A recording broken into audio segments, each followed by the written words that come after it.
పక్క చూసుకున్నట్లయితే deputy CM Pawan Kalyan గారు వరదలు స్టార్ట్ అయినప్పటి నుంచి కనపట్టలేదు, నిన్న వచ్చారు. అసలు ఏంటి ఆయన ఎక్కడున్నారు? పవన్ కళ్యాణ్ గారు మరి పుట్టినరోజు వేడుకలు జరుపుకుంటున్నారేమో మాకు తెలీదు, షూటింగ్లో బిజీగా ఉన్నారేమో అంతకంటే తెలీదు.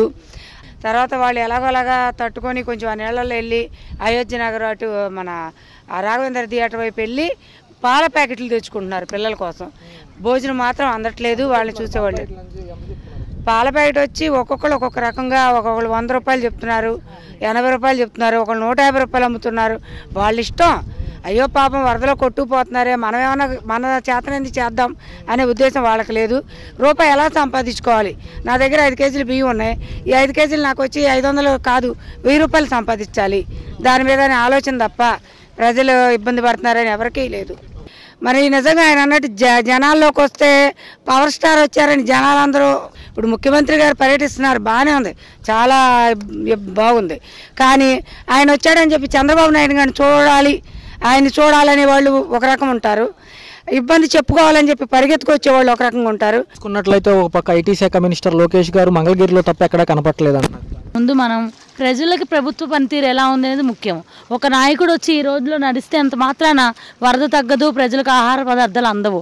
ఏవైతే పనితీరు, అధికారుల పనితీరులు ఎవరు వాళ్ళు ఎలా పర్యవేక్షించారు, ఎలా జరుగుతుంది, అధికారులు ఎంతవరకు ఉన్నారు, జిల్లా కలెక్టర్ ఎంతవరకు పనిచేస్తున్నారు, ఎక్కడి వరకు ప్రజలకి ఆహార పదార్థాలే కానీ, ఆరోగ్య సమస్యలే కానీ, అత్యవసర సమస్యలు కావాల్సిన టాబ్లెట్లు కానీ అవన్నీ అందుతున్నాయా, పసిపిల్లలకు పాలు అందుతున్నాయా, రెస్క్యూ టీం ఫాస్ట్గా వాళ్ళని సేఫ్ ప్లేస్కి సేవ్ చేస్తుందా లేదా అనేవి మానిటర్ చేయడం ముఖ్యము. అంచనా వేయడంలో ఈసారి తప్పిదం జరిగిందని చంద్రబాబు నాయుడు గారు.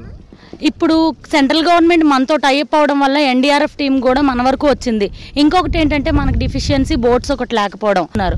బోట్ సఫిషియెంట్ మన గవర్నమెంట్ దగ్గర లేకపోవడం వల్ల అవన్నీ కూడా చాలా చివరి ప్లేసెస్కి వెళ్ళట్లేదు. హౌవెవర్ కొంతమంది సోషల్ మీడియా ద్వారా కమ్యూనికేట్ చేయడం జరుగుతుంది. ఇంకొక అంశం ఏం జరుగుతుందంటే ప్రతిపక్షాలు కానివ్వండి, జనం కానివ్వండి, మీరే స్వచ్ఛందంగా వెళ్ళి వాళ్ళని తీసుకురావడమే ఎక్కువ శాతం ఉందంటున్నారు. ఈ సహాయక చర్యలు ఏవైతే ఉన్నాయో లోపలికి వెళ్ళాక రేట్లు పెట్టి అమ్ముతున్నారు, ఇంత డిమాండ్ చేస్తున్నారు అంటున్నారు. వ్యాపారస్తుల్లాగే ఆలోచిస్తున్నారు. సాటి మనిషి ఎలా ఉన్నారనేది ఎవరు కూడా ఆలోచించట్లేదు. ఎక్కడ శవాలు కొట్టుకొచ్చినాయి అన్నారు, చనిపోగానే అక్కడ వదిలేసి వెళ్ళిపోతున్నారు. మెడికల్ రిసోర్సెస్ కూడా ఎక్కడైనా వార్డు వైజ్గా కానీ లేకపోతే ఏరియా వైజ్గా కానీ ప్రొవైడ్ చేస్తే గవర్నమెంట్ ఇంకా బాగుంటుంది. ఇప్పుడు ప్రజెంట్ ముఖ్యమంత్రి గారు మీడియా హడావుడి కోసమే చేస్తున్నారు తప్ప రియాలిటీగా సహాయం ఎవరికి అందట్లేదు. ఇట్స్ ట్రూ అండి. ఎందుకంటే టీవీలు అన్నీ కూడా ఘోషిస్తున్నాయి. వంశీ గారు కూడా మొన్న వెళ్ళారు. ఒక సింగనగరు, రాజీవ్ నగరు ఇవే కాదండి, ముంపుకు గురైన ప్రాంతాల్లో గుణదల ఇవన్నీ కూడా ముంపుకు గురైనవి. ఇటు నున్న వరకు వస్తే ఈ ఏరియా మొత్తం ముంపుకు గురైంది. అటు వెళితే దేవీనగరు, రామకృష్ణాపురము అవన్నీ కూడా ముంపుకు గురైన ప్రాంతాలు. మరి ముఖ్యంగా రామకృష్ణాపురంలో ఉన్న ప్రజలకు మాత్రం ప్రాణహాని ఉంది. దాన్ని అధికారులు దృష్టి సారించాలని కోరుతున్నాను. చూసుకున్నట్లయితే అర్ధరాత్రి ప్రెస్ మీట్లో కూడా చంద్రబాబు నాయుడు గారు ఏమన్నారంటే దీంట్లో కొంచెం మేము విఫలమయ్యాము ఈ అంచనా వేయడంలో చెప్పడం జరుగుతుంది. చాలామంది ఏమంటున్నారంటే చంద్రబాబు నాయుడు గారు వైఫల్యం అంటున్నారు. ఎలా తీసుకోవాలి? ఇలాంటి చర్యలు అవినీతి చర్యల కిందే మనం గుర్తించాలండి. అంటే మనుషులు అవకాశాన్ని వాళ్ళు సొమ్ము చేసుకుంటున్నారని చెప్పగలగాలి మనం, అంతే. అంటే హ్యూమానిటీ లేదు ప్రభుత్వంలోనూ. Humanity, save the valuable human life అని గతంలో ఏదన్నా చిన్న సమస్య జరిగినా వెంటనే ప్రజల ప్రాణాలని రక్షించేవాళ్ళు. కానీ ఇప్పుడు అది లేదు. ప్రజల ప్రాణాలు, శవాలు దొరికితే రాజకీయాలు చేసుకోవడాలు తప్పిస్తే ఇంకేం లేదు ఇక్కడ. ఇప్పుడు ప్రజల ప్రాణాలతోటి ప్రభుత్వాలు ఆడుకుంటున్నాయని చెప్పాలి. గత 4 రోజుల్లో కురిసిన వర్షాలకు పరిస్థితి ఎలా ఉంది? చాలా దారుణంగా ఉందండి. న్యాయం ఎవరు చేయలే. పాపం 3,70,000 మంది విజయవాడలో అల్లాడిపోతున్నారు.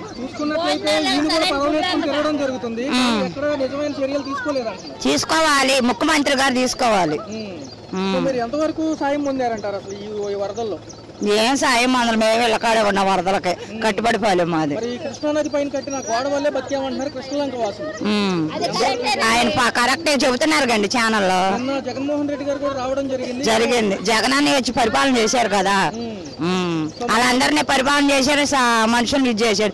తర్వాత ముఖ్యమంత్రి గారు వచ్చారు. త్వరితగతిన చంద్రబాబు నాయుడు గారు అందరినీ, కార్యకర్తలను కానివ్వండి, సహాయ బృందాలని వెంటనే చర్యలు తీసుకోమంటున్నారు. కానీ ఇంకా సహాయక చర్యలు జరగతల్లా. జరిగించారు, ముఖ్యమంత్రి గారు తీసుకోవాలి కదా జనాభా కోసం. ఓట్లు వేయించుకున్నప్పుడు మనం ప్రజలను రక్షించాలి, అవునా కదండి? అసలు ఫస్ట్ కనీసం పోనీ సామాను పిల్లపాప సర్దుకోండి అన్న విషయం కూడా ఎవరు కూడా అధికారులు హెచ్చరిక లేదు, ఏమీ లేదు. ఇంకా పగలొచ్చింది కాబట్టి సరిపోయింది. అదే అర్ధరాత్రి పూట అయితే చంద్రబాబు నాయుడు చూసి అన్ని సక్రమంగా చేపిస్తానంటున్నారు. అసలు నిజంగా అందుతున్నాయి ఏమి అసలు ఒక్కళ్ళు కాదు, అధికారులు ఎలక్షన్లకు వచ్చి ఓట్లు వేయించుకున్న వాళ్ళు ఉన్నారు ఇంటింటికి తిరిగి. ఇప్పుడు ఏమైపోయారో ఏంటని ఒక్కళ్ళు ఎన్డీఆర్ఎఫ్ వాళ్ళు కానీ ఎవరు లేరు. ఇక అట్ట వాళ్ళ సాయంతో కొడుకుని కోడల్ని పిల్లల్ని నొన్న చేర్చాం. వాళ్ళు కనీసం ఇప్పటికి వచ్చి అమ్మ ఏమైపోయారని అడిగిన అధికారులు కార్పొరేటర్లు కానీ అధికారులు కానీ ఎవరు ఇళ్ళ దగ్గరికి రాలేదు, ఏం లేదు. నిన్న మాత్రం వెళ్తానికి మనిషి లోతు నీళ్లు ఏం తిన్నారా చచ్చారు, ఎంతమంది ఉన్నారో లేరో కూడా తెలియదు. మీడియాలో హడావుడి చేసినప్పుడు రాజకీయ నాయకులే వస్తున్నారు తప్ప లోపలికి వెళ్ళడం లేదు. చంద్రబాబు నాయుడు గారు తిరిగిన మాట వాస్తవం అయినప్పటికీ సహాయం అందట్లేదు అంటున్నారు. చంద్రబాబు నాయుడు గారు తిరిగారు, సింగినగర్ బుడమేరుంతుల వరకు తిరిగారంట. అది ఫోన్లో చూస్తే తప్పనిచ్చు, మనకు రియల్గా తెలియదు. అది అంతవరకు పోనీ హెలికాప్టర్లు ఇన్ని తిరుగుతున్నాయి, రౌండ్లు వేస్తున్నారు.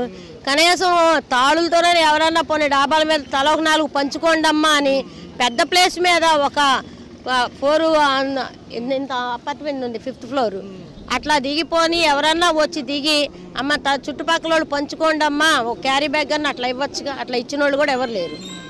చాలా వరకు ప్రభుత్వ శాఖలు విఫలమయ్యాయి సహాయ చర్యల్లో అంటున్నారు. ఎలా చూడాలి సార్? అది నిజమేనండి. అంటే ప్రభుత్వం తలుచుకుంటే ఇలాంటి దాన్ని వాళ్ళకి కావాల్సిన అవసరాలు తెచ్చడానికి అంత కష్టమే కాదు. 200-300 లారీలు తెప్పించడం గవర్నమెంట్ కష్టమే కాదు కదా. తెచ్చేసి వాళ్ళకి కావాల్సిన ఫుడ్ వాటర్ ఇవన్నీ వాళ్ళు సప్లై చేయొచ్చు. ఇప్పుడు 40 బోట్లు అన్న చోట మరి 2-3 కనపడతాయి. వాటికి కూడా అమౌంట్ తీసుకుంటున్నారంటే. అసలు పవన్ కళ్యాణ్ గారు ఎక్కడికి వెళ్ళిపోయారు? ఆయన మరి హైదరాబాద్ లో ఉన్నారేమో, బర్త్డే ఫంక్షన్స్ గా ఎంజాయ్ చేస్తున్నట్టు ఉన్నారు. మరి చూసుకున్నట్లయితే నేను వస్తే జనం గుమ్ము కొడతారు అందుకే రాలేదనే ఒక చెప్తున్నారు. కానీ మరి చంద్రబాబు నాయుడు గారు వచ్చారు కదా, ఆయన కంటే గొప్ప ఆయన ఏమైనా చంద్రబాబు నాయుడు వస్తే లేని పవన్ కళ్యాణ్ గారు వస్తే ఉంటుందా? ఆయన కంటే గొప్ప ఆయన కాదేమో మరి. ఇంకో పక్క చూసుకుంటే నారా లోకేష్ గారు మంగళగిరిలో వరద వచ్చే టైంలో ఏదైతే స్టార్టింగ్ స్టేజ్ లో ఉన్నప్పుడే పర్యటనకు వచ్చారు కానీ అసలు ఎఫెక్టెడ్ ఏరియాలకు రాలేదంట. అంటే పొలిటికల్ లీడర్స్ కి ప్రాబ్లం లేదు కానీ వాళ్ళు హ్యాపీగా ఉంటారు, వాళ్ళు విల్లాస్ ఉంటాయి, వాళ్ళ హౌసెస్ హ్యాపీగా ఉంటారు. కామన్ పీపుల్ సఫర్ అయ్యేది. వాళ్ళు ఎలా పోయినా వాళ్ళకి అనవసరం పొలిటికల్ లీడర్స్. మన ఓట్ల వరకే మనం కావాలంతే. ఓట్లు వేసిన తర్వాత మళ్ళీ 5 years తర్వాత మళ్ళీ మన అవసరం వస్తుంది, అప్పటి వరకు రాదు. ఇంకా సార్ చూసుకున్నట్లయితే ఒక పక్క ప్రజలు కూడా చాలా నిరాశ నిస్పృహలతో ఉన్నారు.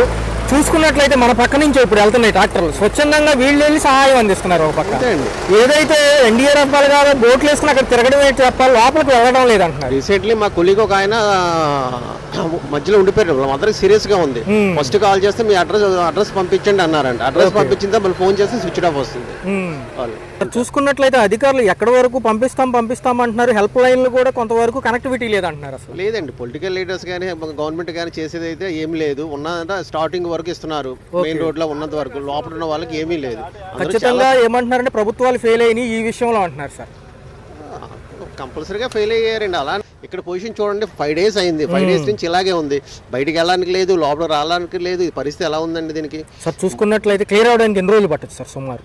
మరి ఆల్రెడీ 4 days అయిందండి. సాటర్డే నుంచి 4 days ఎలా ఉందంటే ఇంకో 3-4 days పట్టొచ్చు. ఇంకా వర్షం లేకపోతే, వర్షం వచ్చిందంటే కంటిన్యూస్ ఇంకా 1 week వర్షం వస్తే ఇంకా సఫర్ అవ్వాలి మనం. చూసుకున్నట్లయితే పోయిన శుక్రవారం స్టార్ట్ అయింది వాన, మొత్తం విజయవాడ మొత్తం మునిగిపోవడం జరిగింది. పవన్ కళ్యాణ్ గారు ఏమయ్యారు? 3 రోజుల నుంచి బయటికి రావట్లా. ఆయన వేసే రూల్ ఆయన చూసుకున్నాడు, నేనుండా ముందు అన్నాడు. చంద్రబాబు నాయుడు పడవల మీద బాగా తిరుగుతున్నాడు, ఈయన లేడు. ఈయన ఆయన ఇంట్లో ఆయన ఉన్నాడు. బయటకు వచ్చాడా, జనాలను పలకరించాడా, ఏంటనేది ఉన్నాడా? ఏమి లేదు. అసలు లేడు, ఆయన అంతలేడు. మరి ఆయన ఎక్కడ ఉన్నాడో, ఆయన ఏది చూసుకుంటున్నాడో తెలియదు మనకి. నొన్నకి బయటికి ఇటు కానీ ఎంటర్ అవనే అవ్వాలి. అసలు అటు నుంచి ఏం చేశారనేది అసలు జనానికి లేదు. పవన్ కళ్యాణ్ అంటాడు ఏది, అప్పుడు వారం రోజుల నుంచి పోయిన ఆదివారం కాడి నుంచి వర్షం కొడతానే ఉంది. మనుషులు ఇరుకుపోతానండి, పోయినోళ్ళు పోతానే ఉన్నారు. పాతపళ్ళ కుర్రోడు పోయాడు, నొన్నలో కుర్రోడు పోయాడు, నొన్నలోంచి పడిపోయాడు పడవలోంచి. ఏది ఎవళ్ళు ఉండారో ఎవళ్ళు లేదు. కళ్యాణ్ లేదు. పవన్ కళ్యాణ్ ఏది సినిమా యాక్టర్ ఏం చేస్తాడండి? ఒక దుక్కుతాను అంటాడు, ఒక హైట్ అంటాడు, ఇటు అంటాడు, నేను దూకి అంటాడు, నేను ఉండాను అంటాడు. ఏది ఉండా అనేది ఏది ఉన్నాడా? కాపాడుతున్నాడు. కానీ పవన్ కళ్యాణ్ ఏడి వచ్చాడా? చంద్రబాబు నాయుడు పంపిస్తానన్నాడు. 5 ఎల్లాకర్లో పంపించాడు చంద్రబాబు నాయుడు. తిరుగుతూనే ఉండయి చంద్రబాబు నాయుడు చేసినవి. పవన్ కళ్యాణ్ చేశాడా? మరి చంద్రబాబు నాయుడు కొడుకు ఏం చేశాడా? ఏమీ చేయలే.